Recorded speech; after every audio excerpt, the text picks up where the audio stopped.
In the grand halls of Westmarch Palace, where centuries of royal tradition echo through marble corridors, a love story was about to face its greatest test. Princess Catherine stood at the ornate window of the blue drawing room, her hands trembling as she clutched a letter that would change everything. The morning sun cast long shadows across the Persian carpets, but the warmth couldn't reach the cold dread spreading through her heart. Outside, the kingdom of Avalonia bustled with normal life, merchants setting up their stalls, children playing in the cobblestone squares, and citizens going about their daily routines, blissfully unaware that their beloved princess was about to make a sacrifice that would tear her world apart.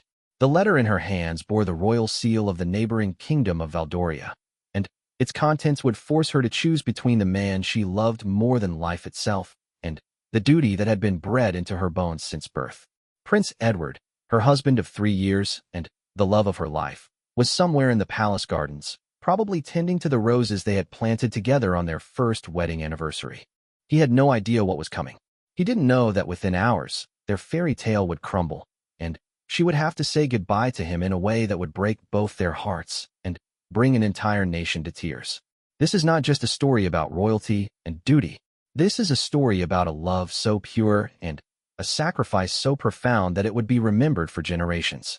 This is the story of Catherine and Edward's tearful goodbye that changed the course of 2 kingdoms and reminded the world that even those born to privilege are not immune to heartbreak.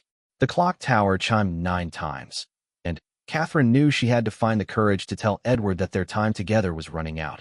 Princess Catherine's fingers traced the elegant script of the letter for the 10th time that morning, hoping somehow the words would change, that the nightmare unfolding before her was just a cruel dream. But the parchment remained stubbornly real, bearing news that would shatter the peaceful life she had built with Prince Edward in the kingdom of Avalonia. The letter had arrived at dawn, carried by a messenger who rode through the night from the neighboring kingdom of Valdoria. Catherine's father, King Edmund, had been battling a mysterious illness for months, and the royal physicians had finally delivered their devastating verdict. He had perhaps weeks to live, and the political situation in Valdoria was growing more unstable by the day. As the only heir to the throne, Catherine's presence was not just requested but desperately needed. The letter, written by the Prime Minister Lord Hastings in consultation with the Royal Council, made it clear that her return was a matter of national security. Rebel factions were already moving to challenge the legitimacy of the crown, and without Catherine there to ensure a smooth transition of power, civil war seemed inevitable. Catherine had always known this day might come. When she married Edward 3 years ago in a ceremony that united 2 kingdoms in friendship rather than political alliance, she had been granted an unprecedented freedom to choose love over duty. Her marriage to Edward was a love match, something rare in royal circles, and it had been the source of great joy not only for the couple but for both their kingdoms. The people of Avalonia had embraced Catherine as their own, charmed by her genuine warmth and her dedication to charitable causes. She had established hospitals, funded schools, and personally visited every province in the kingdom. Her laugh was often heard echoing through the palace halls, and her obvious happiness with Edward had made them the most beloved royal couple in recent memory. Edward himself was the second son of King Richard of Avalonia, which meant he would never inherit the throne. This had made their marriage possible, as it posed no threat to the succession of either kingdom. He was known for his intelligence, his passion for agricultural reform, and his unwavering devotion to Catherine.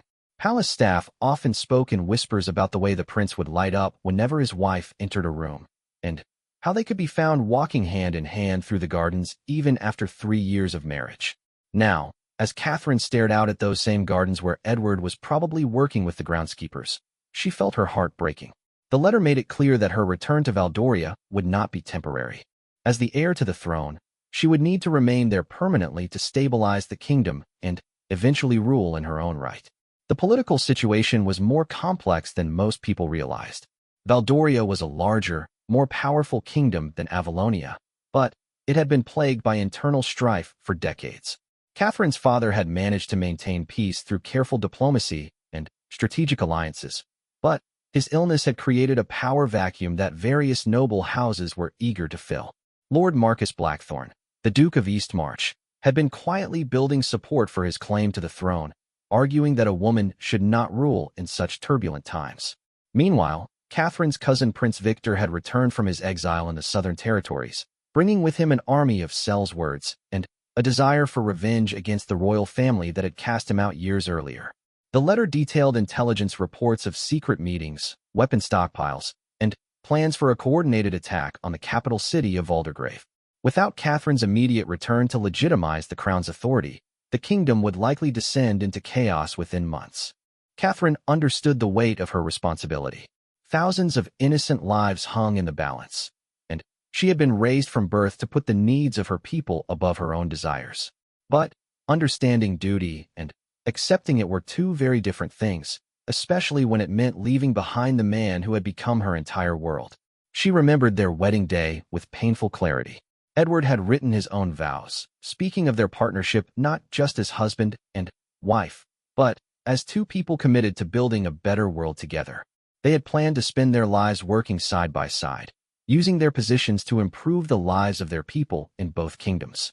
They had also spoken quietly of children, of raising a family that would bridge the two kingdoms and carry forward their shared values of compassion and service.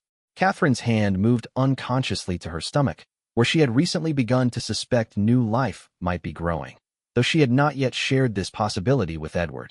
The morning sun climbed higher, and Catherine knew she could not delay much longer. The messenger who had brought the letter was waiting for her response, and every hour she delayed potentially meant more lives lost to the growing instability in Valdoria. She had asked for a private audience with King Richard, Edward's father, to discuss the situation. The meeting was scheduled for noon, and she dreaded having to explain why she would be taking his son's happiness away. King Richard had always been kind to her, treating her not as a foreign princess, but as a beloved daughter, and she knew this news would pain him deeply as well. But first, she had to tell Edward. Her husband deserved to hear this from her, not from palace gossip or formal announcements. She owed him that much, even though she had no idea how to find the words that would break both their hearts. Catherine folded the letter carefully and placed it in the drawer of her writing desk. She checked her appearance in the mirror, smoothing down her auburn hair and composing her features into something resembling calm. Years of royal training had taught her to hide her emotions when necessary, but she had never needed that skill more than she did now. She made her way through the familiar corridors of the palace. Greeting the staff members, she passed with her usual warmth, though inside, she felt as if she were walking through a dream. Everything looked the same, but she knew that by evening, her entire world would be different. The palace gardens were Edward's sanctuary, the place where he felt most at peace. Catherine found him exactly where she expected to, kneeling beside the rose bushes they had planted together. His sleeves were rolled up, and his hands were dirty from the rich soil. When he looked up and saw her approaching, his face broke into the brilliant smile that had first captured her heart. "Good morning, my love," he said, standing and brushing the dirt from his hands. "You're up early. I thought you might sleep in after staying up so late reading last night." Catherine's heart clenched at the normalcy of the moment, at the way Edward was looking at her with such uncomplicated joy. In a few minutes, that joy would be gone forever, and she would be the one who had taken it away. "Edward," she began, her voice barely above a whisper. "We need to talk." The change in his expression was immediate. Years of marriage had made him sensitive to her moods, and he could read the distress in her voice even though she was trying to hide it. His smile faded, replaced by concern and the beginning of fear. "What's wrong?" he asked, reaching for her hands. "Catherine, you're shaking. What's happened?" She looked into his eyes, those warm brown eyes that had seen her through every joy and sorrow of their marriage, and felt her carefully constructed composure begin to crack.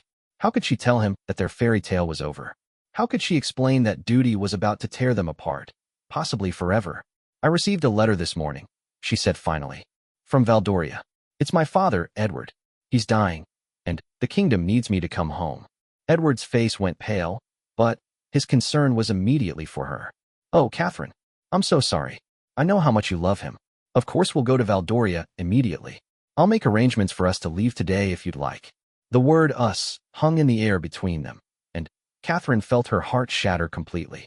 She had to tell him the truth, but seeing his immediate willingness to support her, to drop everything and rush to her aid, made what she had to say next almost unbearable. "Edward," she whispered, tears finally spilling down her cheeks. "I have to go alone, and I don't think I'll be coming back." The silence that followed Catherine's words stretched between them like a chasm. Edward stood frozen among the roses, his face cycling through confusion, disbelief, and, finally, devastating comprehension. The garden around them seemed to hold its breath, as if nature itself understood the magnitude of what was being said. "What do you mean? You're not coming back?" Edward's voice was barely audible, and Catherine could see him struggling to process her words. "Catherine, we're married. Whatever's happening in Valdoria, we'll face it together. That's what we promised each other." Catherine's tears fell more freely now, and she reached out to touch his face, memorizing the feel of his skin beneath her fingertips. "The political situation is worse than anyone knew," she explained, her voice breaking with each word. "There are rebels threatening to overthrow the monarchy. My cousin Victor has returned with an army. Without my presence to legitimize the crown's authority, Valdoria will collapse into civil war." Edward caught her hand and held it against his cheek. "Then, we'll go together and face it. I'll stand by your side, just as I have here. Your battles are my battles, Catherine. We've always been a team." The hope in his voice made Catherine's heart ache even more deeply. She had to make him understand that this wasn't a choice they could make together. This was about forces larger than their love, larger than their dreams for their future. "You don't understand," she whispered. "As heir to the throne, I have to remain in Valdoria permanently. I have to rule there, Edward. And you belong here, in Avalonia. You have responsibilities to your father, to your people. We can't both abandon our duties." "My duty is to you," Edward said firmly, his grip on her hand tightening. "Whatever title you need to claim, whatever throne you need to sit on, I'll be there beside you. We'll make it work." Catherine shook her head, fresh tears spilling down her cheeks. She had anticipated this argument, and she had prepared for it, but actually having this conversation was so much harder than she had imagined. "It's not that simple," she said. "The Royal Council of Valdoria has made their position clear. They need a ruler who is fully committed to Valdoria alone, someone who won't be torn between two kingdoms. If I arrive with my foreign prince husband, it will only give the rebels more ammunition to use against my legitimacy." Edward's face paled as the full implications of her words hit him. "They're asking you to choose between your kingdom and your marriage." "They're not asking," Catherine said quietly. "They're demanding. And if I refuse, thousands of innocent people will die in the civil war that follows." Edward released her hand and stepped back, running his hands through his hair as he tried to process what she was telling him. Catherine could see him working through the political implications, his sharp mind analyzing the situation from every angle, looking for a solution that would let them stay together. "There has to be another way," he said finally. "What about your cousin? Could he be reasoned with? What about the other noble houses? Surely someone else could stabilize the situation." Catherine had spent the entire morning since receiving the letter asking herself the same questions. "Victor won't be reasoned with. He blames our family for his exile, and he spent years building support among the disaffected nobles. As for the other houses, they're either too weak to challenge him effectively, or they're waiting to see which way the wind blows before choosing a side. And Lord Blackthorn? He has legitimate support, but his claim to the throne is based on the argument that a woman shouldn't rule in times of war. If I don't return to assert my rightful place, he'll use my absence as proof that I've abandoned my responsibilities. The Royal Council believes that only my physical presence, my visible commitment to Valdoria above all else, can unite the kingdom against both threats." Edward began pacing among the flower beds, his mind racing through possibilities. What if we found a way to split our time between the kingdoms? 6 months here, 6 months there. The threats are too immediate for that kind of compromise. Victor's forces are already massing near the northern border. Intelligence reports suggest he plans to move on the capital within weeks of my father's death. If I'm not there, established and recognized as the rightful heir, the kingdom will fall to chaos before any long-term arrangements could be put in place. Then, what about after the crisis passes? Once you've stabilized the situation and dealt with the immediate threats? Catherine's heart broke a little more at the hope in his voice. She had asked Lord Hastings the same question in her hurried written response to his letter. The Prime Minister's reply had been brutally honest. "Even if the immediate crisis passes, ruling Valdoria will require my constant presence and attention. The kingdom has been unstable for years, and it will take decades to build the kind of lasting peace that would allow for any kind of absence. And even then," she paused, gathering the courage to say the words that would hurt them both. "Even then, the Royal Council has made it clear that my marriage to a foreign prince is seen as a liability. They believe I should eventually marry someone who can strengthen Valdoria's political position. The color drained completely from Edward's face. They want you to annul our marriage. Catherine couldn't speak past the lump in her throat, so she simply nodded. Edward sank onto the stone bench beside the rose garden, his head in his hands. Catherine sat beside him, close enough to feel the warmth of his body but not daring to touch him, afraid that any physical contact would completely destroy her resolve. "How long?" he asked finally, his voice muffled by his hands. "How long until what? How long do we have?" Catherine's voice was barely a whisper. "I have to leave tomorrow morning." Edward's head shot up, his eyes wide with shock. "Tomorrow? Catherine, that's impossible. We need more time. We need to think this through, find alternatives, make plans." "There is no more time," Catherine said, her own voice growing stronger as she forced herself to be the bearer of painful truth. "Every day I delay potentially means more lives lost. The messenger is waiting for my confirmation that I'm coming. If I don't leave tomorrow, Victor might move before I can get there." Edward stood abruptly and began pacing again, his movements sharp with desperation. "This is insane. You can't just throw away 3 years of marriage, throw away our entire future, based on one letter from politicians who are probably overreacting to the situation." "Edward, please." Catherine stood too, reaching for him. "You know I would never make this decision lightly. Do you think I want this? Do you think I want to leave you, to give up everything we've built together? Then don't." The words exploded from him with more force than he had ever used with her. "Choose us, Catherine. Choose our marriage. Choose love over politics for once in your life." The accusation hit her like a physical blow. "That's not fair, and you know it. I chose love when I married you. I chose love every day for 3 years when I could have been in Valdoria fulfilling my duties there. But now those duties can't be postponed anymore. And what about your duties to me? What about the vows we made to each other?" Catherine felt her own anger rising, a defense against the overwhelming pain of the situation. "Don't you think I remember our vows? Don't you think I've been carrying them in my heart every moment since I got that letter? But I also have vows to my people, Edward. I have responsibilities that existed long before I met you. Responsibilities that your father should have prepared for better. Responsibilities that shouldn't fall entirely on your shoulders. But they do fall on my shoulders," Catherine said, her voice rising to match his. "Whether it's fair or not, whether it should be different or not, this is the reality we're facing. And I need my husband to support me, not to make this even harder than it already is." Edward stopped pacing and looked at her, really looked at her, and she could see the exact moment when his anger cracked and revealed the devastating pain underneath. "Support you," he repeated quietly. "You want me to support you in leaving me forever." The simple statement broke through Catherine's defenses completely. She collapsed back onto the bench, sobbing openly for the first time since receiving the letter. "I don't want to leave you," she cried. "I love you more than I've ever loved anything in my life. These 3 years with you have been the happiest I've ever known. If I could find any other way, any way at all to keep us together, I would take it. But, Edward, if I don't do this, if I choose our happiness over their lives, how could we ever be truly happy knowing that people died because of our decision?" Edward's anger deflated as quickly as it had risen. He sat beside her again and pulled her into his arms, holding her as she cried against his chest. "I know," he whispered into her hair. "I know you're right, and I hate it. I hate that you have to choose. I hate that love isn't enough. I hate that doing the right thing means destroying everything we've built together." They held each other in the garden where they had shared so many peaceful moments, where they had planned their future and dreamed their dreams. The roses they had planted together bloomed around them, a testament to the life they had created and would now have to abandon. "What will happen to us?" Edward asked eventually. Catherine pulled back to look at him, memorizing every line of his face. "I don't know. The annulment proceedings will probably take months to finalize. Maybe during that time, something will change. Maybe we'll find a way." But, even as she said it, they both knew she was holding on to false hope. The political realities that were tearing them apart wouldn't change simply because they wanted them to. "I need to meet with your father," Catherine said. "I need to explain the situation to him before the official announcements are made." Edward nodded, though she could see the effort it cost him to accept the practical necessities of their situation.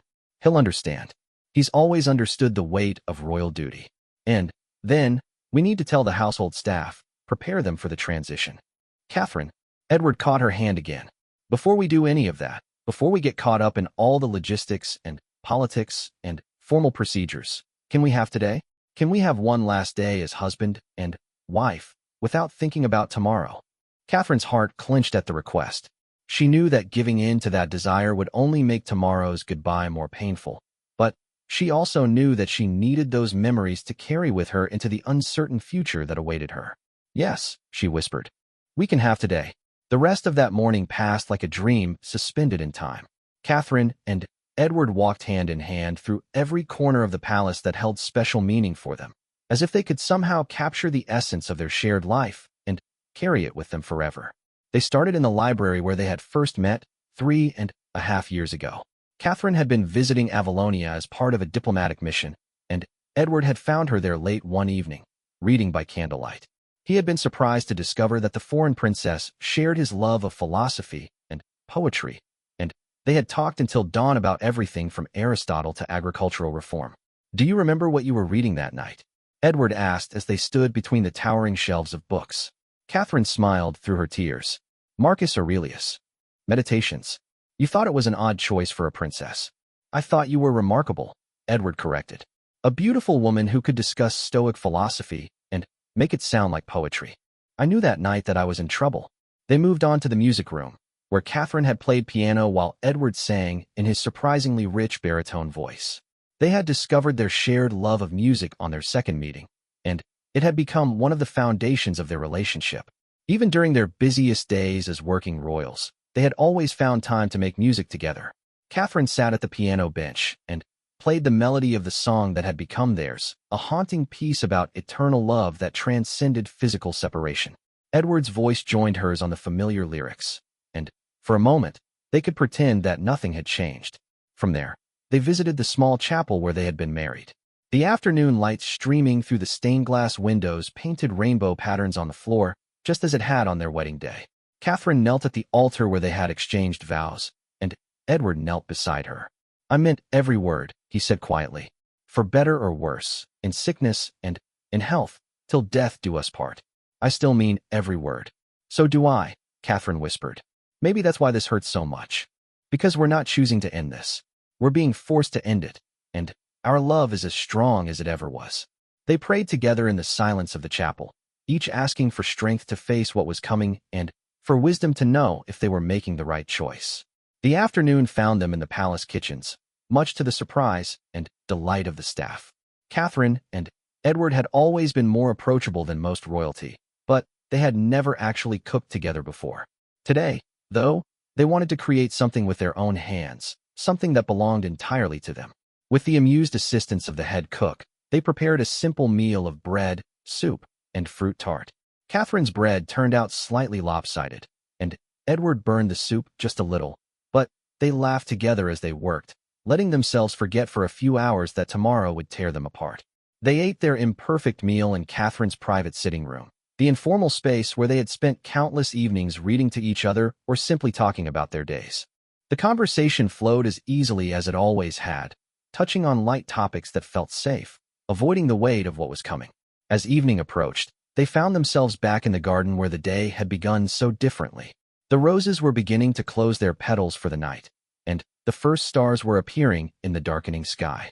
I have something for you, Catherine said, reaching into her pocket. She pulled out a small leather journal, bound with a ribbon in Avalonia's royal blue. I've been keeping this for the past year. Thoughts about our life together, things I wanted to remember, letters I wrote, but never sent. Edward accepted the journal with shaking hands. Catherine, I can't take this. These are your private thoughts. I want you to have them, she insisted. I want you to know, years from now when the pain has faded and you've moved on with your life, I want you to know how much these years meant to me. How grateful I am that I got to love you and be loved by you. Edward opened to a random page and read quietly for a moment. When he looked up, his eyes were bright with unshed tears. Listen to this, he said, his voice rough with emotion. July 15th, last year. Edward brought me wildflowers from the meadow today, flowers he picked himself during his morning ride. They're sitting in a vase on my writing desk now, and every time I look at them, I'm reminded that I married not just a prince, but a man who still sees beauty in simple things. I hope we grow old together finding magic in ordinary moments like this. Catherine's breath caught at hearing her own words read back to her. I meant it, she said. Every word. I have something for you too, Edward said, reaching into his own pocket. He pulled out a simple silver locket, tarnished with age. It was my grandmother's. She gave it to me before she died and told me to give it to the woman I loved most in the world. I was saving it for our 5th anniversary, but... He opened the locket to reveal a tiny painted portrait of Catherine on one side and a lock of his hair on the other. When did you have this made? Catherine asked, her voice filled with wonder. Months ago. I commissioned the miniature portrait from the court artist who painted our official wedding portrait. The hair I cut myself. Edward smiled ruefully. I wanted you to have a piece of me to carry with you always, no matter where life took us. I never imagined it would be somewhere I couldn't follow. Catherine fastened the locket around her neck, feeling the weight of it settle against her heart. I'll wear it always, she promised. As the night deepened, they made their way to their private chambers, the rooms they had shared as husband and wife. Everything looked the same as it had that morning, but Catherine felt as if she were seeing it all for the first time and the last time simultaneously. They talked through the night, sometimes about memories, sometimes about the future they wouldn't share, sometimes about practical matters that needed to be addressed. Catherine told Edward about her suspicions regarding a possible pregnancy, and they both agreed that if she was indeed carrying their child, it would make the separation even more painful but wouldn't change the necessity of her departure. If there is a child, Edward said, I want you to know that I'll move heaven and earth to be part of their life, politics be damned. And I'll move heaven and earth to make sure you can be, Catherine replied. They made love that night with a desperate tenderness, trying to pour a lifetime of feeling into a few hours, trying to memorize each other's touch and taste and scent. Afterward, they lay intertwined, neither willing to sleep, and lose these precious last hours together. Tell me what you'll do, Catherine said as dawn began to lighten the windows. Tell me how you'll spend your days when I'm gone. Edward was quiet for a long moment. I'll throw myself into work, he said finally. Father has been asking me to take on more responsibilities with the agricultural reforms. I'll do that. I'll travel to the provinces, work with the farmers, try to make a difference in whatever small way I can. You'll make a wonderful difference, Catherine said. You always have. And you? Edward asked. What will your life be like in Valdoria? Catherine thought about the letters she had received over the months detailing the deteriorating situation in her homeland. Difficult, she said honestly. I'll be walking into a political nightmare, trying to hold together a kingdom that's been fracturing for years. I'll have to be stronger than I've ever been, more decisive, more ruthless when necessary. You'll be magnificent, Edward said with conviction. You were born to rule, Catherine. Valdoria is lucky to have you, even if they don't deserve you. As the sun rose fully, bringing with it the day of their parting, they held each other close and made the promises that would have to sustain them through whatever was to come. I will love you until my dying day, Edward whispered against her hair. No matter what titles I might have to accept, no matter what political marriages I might be forced into, no matter how many years pass, you will always be the great love of my life. And you will always be mine, Catherine replied. In this life, and whatever comes after, you are my heart, Edward. That will never change. They rose together as the palace began to stir around them. The sounds of servants beginning their daily routines, the clip-clop of horses in the courtyard, the distant voices of guards changing shifts. The ordinary world was awakening, but for Catherine and Edward, nothing would ever be ordinary again. The time for private grief was over. Now they had to face the public ceremonies of departure, the formal farewells, the official proclamations. They had to put on the masks of royal duty and dignity, even as their hearts were breaking. Catherine dressed in her traveling clothes, a practical ensemble in Valdoria's colors that would serve her well for the long journey ahead. Edward dressed in his formal military uniform, as befitted his role in the official send-off that would be expected for a departing member of the royal family. They looked at each other across their chamber, no longer husband and wife about to start their day together, but representatives of two different kingdoms whose paths were diverging. Are you ready? Edward asked. Catherine straightened her shoulders and lifted her chin, calling upon years of royal training to project strength she didn't feel. I have to be, she said. But as they walked toward the door that would lead them into their new and separate lives, Catherine felt anything but ready. She felt as though she were walking toward her own execution, dressed in the finest clothes and maintaining perfect dignity while her soul died within her. The only thing that gave her strength was Edward's presence beside her, solid and warm and real for these last precious hours. Whatever happened after today, whatever sacrifices duty demanded, she would always have the memory of their love to carry with her. It would have to be enough. It would have to last a lifetime. The great courtyard of Westmarch Palace had never witnessed a scene quite like this. Despite the early hour, word of Princess Catherine's departure had spread throughout the kingdom, and hundreds of people lined the streets leading to the palace gates. They had come not to celebrate, but to mourn alongside their beloved princess and prince. The royal carriage sat waiting, its black and gold exterior polished to perfection, but the grandeur of the conveyance only emphasized the solemnity of the occasion. Servants had loaded Catherine's trunks with quiet efficiency, each piece of luggage representing another part of her life being torn away from Avalonia. King Richard stood on the palace steps, his weathered face showing the strain of the past 24 hours. The meeting Catherine had requested with him the previous afternoon had been one of the most difficult conversations of his long reign. As a king himself, he understood the impossible position she was in, but as a father watching his son's happiness being destroyed, his heart ached for both of them. "Your Majesty," Catherine said as she approached, dropping into a formal curtsy that felt strange after years of informal family interactions.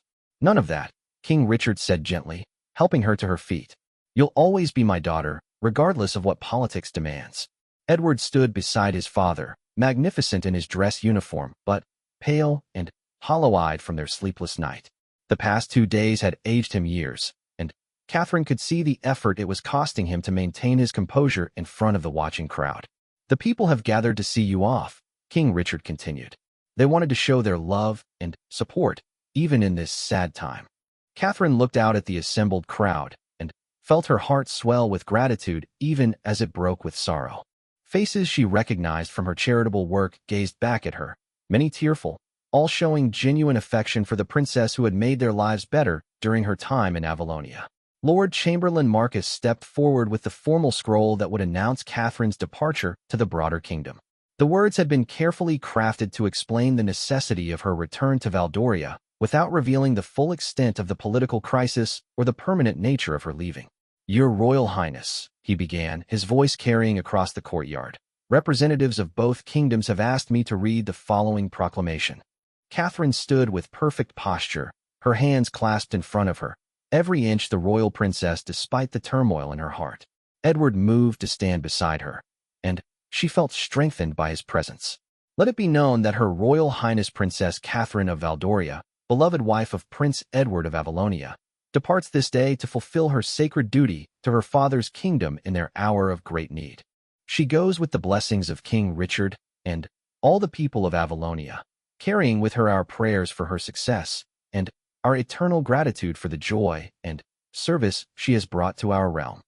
The formal words hung in the air, beautiful and diplomatic, but they couldn't mask the reality of what was happening. This was not a temporary diplomatic mission or a state visit. This was a goodbye that might last forever. From the crowd, someone called out, "God bless you, Princess Catherine." The cry was taken up by others, and soon the entire courtyard was filled with voices expressing love and support for the woman who had won their hearts. Catherine felt tears threatening and fought them back. She had known that maintaining her composure would be essential, not just for her own dignity, but for the stability both kingdoms needed to see from their leaders during this crisis. "People of Avalonia," she said, her voice carrying clearly across the courtyard, "your kindness and love have been the greatest gift of my life. The work we have done together, the hospitals we have built, the schools we have established, the lives we have touched, these will forever be my most treasured accomplishments. Though I must leave you now, you will always hold a place in my heart."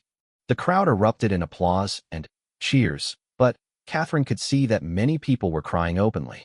A little girl broke away from her mother and ran forward, holding out a bouquet of wildflowers.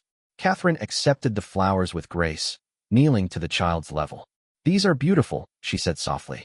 "What's your name?" "Emma, Your Highness," the girl whispered. "Will you come back to see us?" It was the question everyone wanted to ask, but hadn't dared to voice. Catherine felt her careful composure wavering at the innocent hope in the child's eyes. "I will always remember you, Emma," she said, neither confirming nor denying the possibility of return. "Be good for your mama, and remember to be kind to everyone you meet." The child nodded solemnly and scampered back to her mother's arms. Catherine rose, clutching the wildflowers, and turned to face the final part of her goodbye. Queen Mother Eleanor, Edward's grandmother, approached slowly with the aid of her walking stick. At 82 years old, she was the matriarch of the royal family and had lived through enough tragedy to understand the weight of what was happening. "My dear girl," she said, reaching out to touch Catherine's cheek with a trembling hand. "I have seen many sacrifices in my long life, but few as heartbreaking as this one." "Your Majesty has been so kind to me," Catherine replied, covering the elderly woman's hand with her own. "Your wisdom and guidance have meant more than you know. Take this with you." Queen Mother Eleanor pressed a small silver prayer book into Catherine's hands. "It belonged to my own mother, who faced her own share of political upheaval. The prayers within sustained her through dark times, and perhaps they will do the same for you." Catherine accepted the gift with gratitude, adding it to the small collection of personal items she would carry with her into her uncertain future. Princess Margaret, Edward's younger sister, stepped forward next. At 19, she had looked up to Catherine as both a sister and a role model, and her eyes were red with tears. "I don't understand why this has to happen," Margaret said, her voice tight with emotion. "It isn't fair that politics should destroy love like this." "Life rarely is fair, sweetheart," Catherine replied, embracing the younger woman. "But we must find the strength to do what's right, even when it breaks our hearts." "Will you write to me?" Margaret asked. "Even if you can't write to Edward, will you let me know how you are?" Catherine glanced at Edward, knowing that even this simple request might be complicated by the political realities they were facing. "I'll try," she promised. "Take care of your brother for me." The formal farewells continued with various members of the court and diplomatic representatives, each exchange carefully choreographed to maintain the dignity of the occasion while acknowledging the gravity of the situation. Catherine moved through them with practiced grace, but her eyes kept returning to Edward, who stood silent and composed beside his father. Finally, the moment she had been dreading arrived. It was time for her private farewell with Edward, the last conversation they would have as husband and wife. King Richard, understanding the need for a moment of privacy, stepped back and gestured for others to do the same. "5 minutes," he said quietly, his voice thick with emotion. Catherine and Edward walked a few steps away from the crowd, just far enough to have some semblance of privacy while still remaining visible to the watching eyes. They stopped beside the fountain where Edward had proposed to her 4 years earlier, the sound of falling water providing a soft backdrop to their final words. "This isn't how I imagined saying goodbye to you," Edward said, his voice carefully controlled, but his eyes revealing the depth of his pain. "I never imagined having to say goodbye to you at all," Catherine replied. "In my dreams, we grew old together here, watching our children play in these gardens." "Those dreams don't have to die completely," Edward said, though they both knew he was grasping at fading hope. "Perhaps someday, when the political situation stabilizes, when your duty is fulfilled." "Edward." Catherine placed her hand on his chest, feeling the rapid beat of his heart beneath her palm. "We can't live on maybes. We can't build our lives on hope that might never be fulfilled. You have to promise me that you'll move forward with your life." "How can you ask me to do that?" "Because I love you," she said simply. "Because I want you to be happy, even if I can't be the one to make you happy." Edward caught her hand and pressed it more firmly against his chest. "You will always be the one who made me happiest. No matter what happens, no matter who else might come into my life, you will always be the standard by which I measure love." Catherine felt her composure finally beginning to crack. "And you will always be my heart. In whatever life awaits me in Valdoria, in whatever political marriages I might be forced to make, in whatever crowns I might have to wear, part of me will always belong to you." They stood looking at each other, trying to memorize every detail, trying to say with their eyes what protocol wouldn't allow them to say with words. The weight of unspoken love and unfinished dreams hung between them like a tangible thing. "I have to go," Catherine whispered, though every fiber of her being rebelled against the words. "I know," Edward replied, his voice breaking slightly. They embraced then, a careful, formal embrace that would be appropriate for public viewing. But Catherine felt Edward's arms tighten around her, as if he could somehow hold her there through sheer force of will. "I love you," he whispered against her ear, so quietly that only she could hear. "I will love you until my last breath." "And I love you," she whispered back. "Forever and always, my darling. Forever and always." They separated slowly, reluctantly, and Catherine felt as if she were physically tearing herself in half. Edward's face was composed, but she could see the devastation in his eyes, the the way he was holding himself together through pure strength of will. Catherine turned and walked toward the waiting carriage, each step feeling like she was walking through deep water. The driver stood ready to assist her, and the outriders were mounted and prepared to escort her to the border. She paused at the carriage door and turned for one last look at the palace that had been her home, at the man who had been her world. Edward stood exactly where she had left him, his hands at his sides, his face a mask of royal dignity that couldn't quite hide the broken man beneath. The crowd was silent now, everyone understanding that they were witnessing something profound and heartbreaking. Even the children seemed to sense the gravity of the moment and stood quietly beside their parents. Catherine raised her hand in a final farewell, not just to Edward, but to all of them, to the life she was leaving behind and the dreams that would remain forever unfulfilled. Then she stepped into the carriage and settled herself for the long journey to Valdoria and an uncertain future. As the carriage began to move, Catherine looked out the window one last time. Edward was still standing by the fountain, and their eyes met across the distance. She placed her hand against the glass of the window, and she saw him lift his hand as well, a final gesture of connection across the growing space between them. The carriage passed through the palace gates and into the streets of the capital, where more crowds had gathered to see her off. Catherine waved and smiled through her tears, playing her role perfectly even as her heart shattered with every turn of the wheels that carried her further from the man she loved. As they reached the outskirts of the city and began the journey toward the Valdorian border, Catherine finally allowed herself to cry freely, her tears falling onto the wildflowers the little girl had given her, onto the prayer book from Queen Mother Eleanor, onto the locket that held Edward's hair against her heart. Behind her, growing smaller with each passing mile, Edward still stood by the fountain, watching until the carriage disappeared completely from view. Only then did he allow himself to collapse onto the stone bench beside the roses they had planted together, finally letting his own tears fall for the love that duty had forced them to sacrifice. The news of Princess Catherine and Prince Edward's separation spread across both kingdoms like wildfire, and the reaction was unlike anything either realm had ever witnessed. What began as a private royal tragedy became a shared national heartbreak that transcended borders, social classes, and political differences. In Avalonia, the immediate aftermath of Catherine's departure was marked by an unprecedented outpouring of public grief.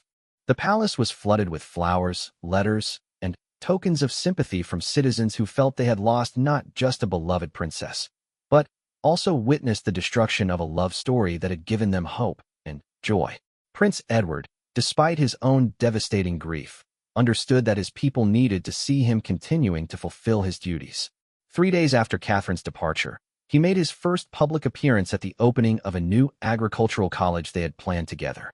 His composure was perfect, but those who knew him well could see the profound change in him. "The work we do here today," he told the assembled crowd, his voice steady but lacking its usual warmth, "is part of Princess Catherine's legacy in Avalonia." She believed deeply in the power of education to transform lives, and though she cannot be here to see this college open, her spirit and her values will live on in every student who walks through these doors. The crowd listened in respectful silence, many wiping away tears. Edward's dignity in the face of personal loss only increased their love and respect for him, but it also deepened their sorrow for what had been taken from both him and their kingdom. Meanwhile, in the villages and towns throughout Avalonia, an extraordinary thing began to happen. The hospitals and schools that Catherine had established became focal points for what people began calling remembrance gardens. Citizens planted roses like the ones she and Edward had tended together, creating living memorials to their love and to Catherine's service to the kingdom. In Valdoria, Catherine's arrival was met with a mixture of relief, celebration, and sympathy. The people there had heard about her sacrifice, and while they were grateful to have their rightful heir home, many were moved by the personal cost she had paid for their stability.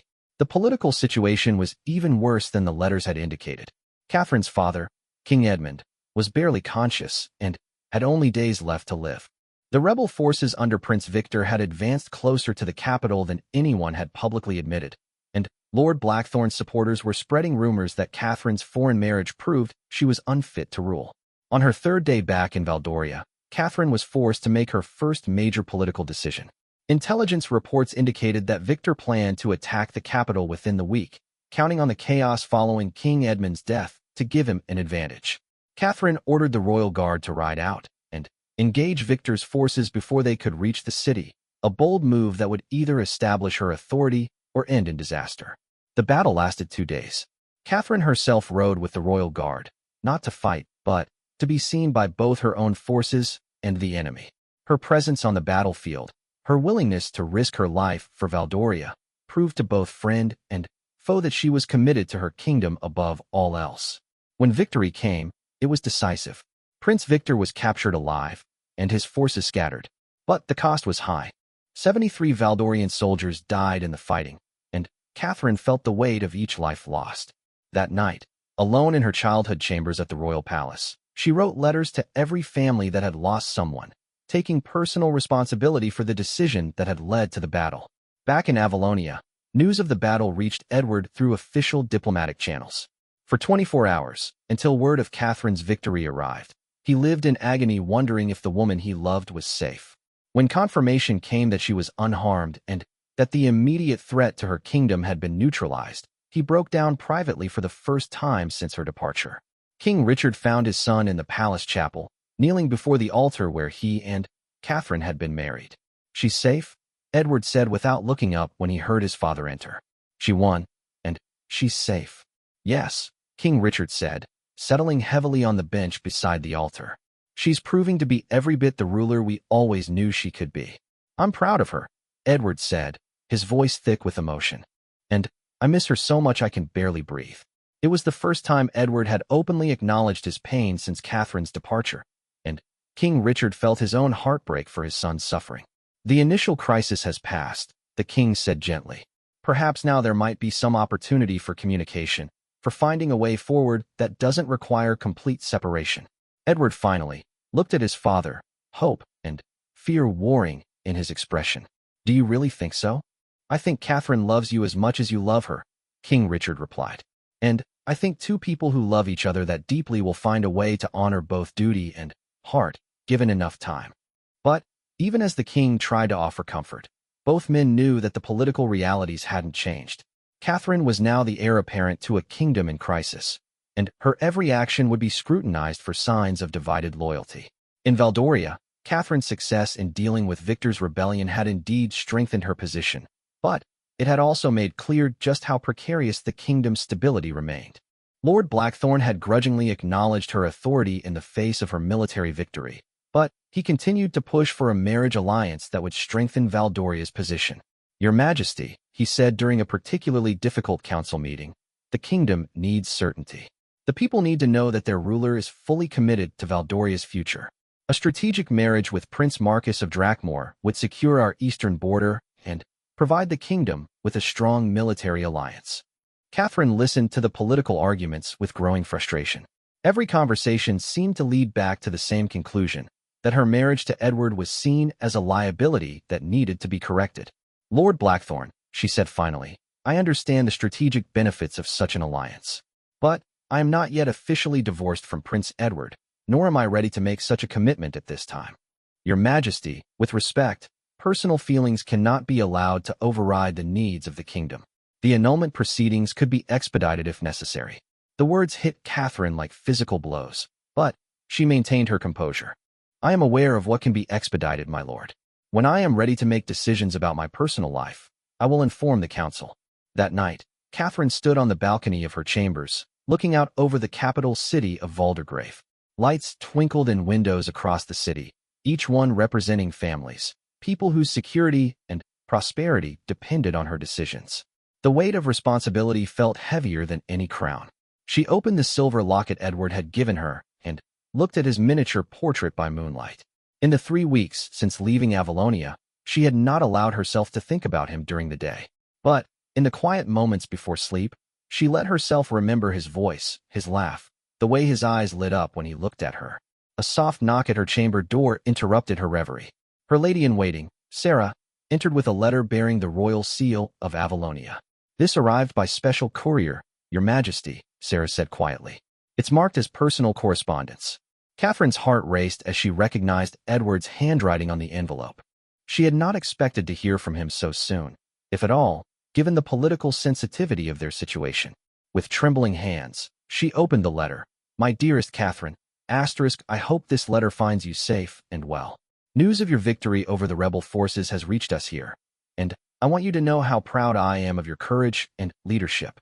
You have proven yourself to be the remarkable ruler I always knew you would become. I write to you not as a prince to a queen, but as a man who loves a woman beyond all reason. I know our circumstances have not changed, and I understand the impossibility of our situation, but I needed you to know that my love for you grows stronger with each passing day, not weaker. I have taken your advice and thrown myself into my work here. The agricultural reforms are progressing well, and I find some comfort in knowing that the improvements we planned together are becoming reality. The rose garden blooms magnificently this season, though it feels empty without you there to enjoy it. I do not write this letter expecting a response, nor do I write it to cause you additional pain.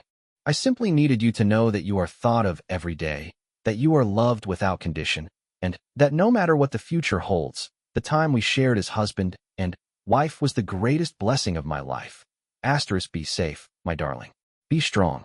And know that somewhere in Avalonia, a man waits who will love you until his final breath. Forever yours.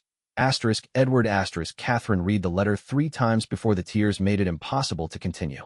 She held the parchment to her heart and allowed herself to cry for the first time since arriving in Valdoria, letting out weeks of suppressed grief and longing. The next morning brought news that would test Catherine's resolve even further. King Edmund had passed away peacefully in his sleep, making Catherine the official queen of Valdoria. The coronation was scheduled for the following week, and with it would come even greater pressure to secure the kingdom's future through a strategic marriage. But there was other news as well. A letter from Queen Mother Eleanor in Avalonia contained an unexpected development. Several other European kingdoms, having heard about the separation of Catherine and Edward, had begun expressing concerns about the stability of royal marriages and the precedent being set. My dear Catherine, the letter read, there are those who believe that love matches in royal families create stronger, more stable alliances than purely political arrangements. Some are beginning to question whether forcing you and Edward apart was the wisest course of action for either kingdom's long-term interests. The letter went on to detail preliminary discussions about the possibility of a unique arrangement, one that would allow Catherine to rule Valdoria while maintaining some form of connection to Avalonia through Edward. It was only a tentative exploration, but it represented the first glimmer of hope either of them had seen. Catherine spent the day before her coronation in deep contemplation. She walked through the gardens of the Valdorian palace, so different from the ones she had shared with Edward, and thought about the path that had brought her to this moment. The coronation itself was magnificent, attended by representatives from kingdoms across Europe. Catherine wore the ancient crown of Valdoria with dignity and grace, and when she spoke her oath to serve the kingdom above all else, her voice was strong and clear. But, in the crowd, watching from the diplomatic section, was an unexpected guest. Prince Edward had come to Valdoria as part of the Avalonia delegation, arriving just hours before the ceremony. Their eyes met across the cathedral during the crowning moment, and, for just an instant, the weight of royal duty and political necessity faded away. There was only a man and woman who loved each other deeply, separated by circumstances beyond their control, but united in their commitment to doing what they believed was right. After the ceremony, protocol demanded that Catherine receive congratulations from the various delegations. When Edward approached with the Avalonia group, they were allowed only the most formal of exchanges. Your Majesty, Edward said, bowing deeply, Avalonia extends its congratulations on your coronation and its continued friendship to the Kingdom of Valdoria. Prince Edward, Catherine replied, her voice carefully controlled. Avalonia's friendship has always been treasured by Valdoria, and I hope it will continue to flourish. They stood just feet apart, close enough to touch, but might as well have been on different continents for all the intimacy the moment allowed. I trust your Majesty will find great satisfaction in your reign, Edward said, his eyes saying so much more than his words. I believe great satisfaction comes from serving others, Catherine replied. That lesson was taught to me by wise teachers. It was the most personal exchange they could manage under the circumstances, and both of them treasured every word. That evening, As Catherine held her first royal reception as queen, she noticed that the conversations around her had a different tone. Instead of the usual political maneuvering and formal pleasantries, many guests seemed genuinely moved by what they had witnessed, not just a coronation, but a demonstration of love transcending political boundaries. The separation of Catherine and Edward was becoming something larger than a personal tragedy. It was becoming a symbol of the conflict between duty and desire, between political necessity and human feeling. Their story was being told in villages and noble courts across Europe, and everywhere it was told, it moved people to tears. In the weeks that followed, something unprecedented began to happen. Letters poured in from across Europe, from common citizens and nobility alike, expressing support for finding a way to reunite the couple whose love had touched so many hearts. Poets wrote verses about their sacrifice, musicians composed songs about their separation, and artists painted scenes of their tearful goodbye. The story of Catherine and Edward had become more than a royal romance. It had become a testament to the power of true love and the cost of duty, a reminder that even those born to privilege and power were not immune to heartbreak and sacrifice. As summer turned to autumn in both kingdoms, the roses that bloomed in remembrance gardens across Avalonia began to fade. But the love story they represented had taken on a life of its own. The tears shed by a nation for their separated royal couple had watered the seeds of something new, a belief that love and duty need not always be enemies, and that sometimes the greatest service to a kingdom might be showing its people that their leaders were capable of the same deep feelings that moved every human heart. Whether Catherine and Edward would ever find their way back to each other remained uncertain, but their love had already changed the world around them in ways they could never have imagined. They had shown two kingdoms, and eventually all of Europe, that some bonds transcend politics, that some sacrifices reveal the very best of human nature, and that sometimes the most powerful thing rulers can do is remind their people that they, too, are capable of the kind of love that inspires legends. The tearful goodbye that had broken two hearts had somehow managed to touch millions of others, proving that love, even when it cannot triumph over circumstances, can still triumph over cynicism and remind the world that some things are worth any sacrifice.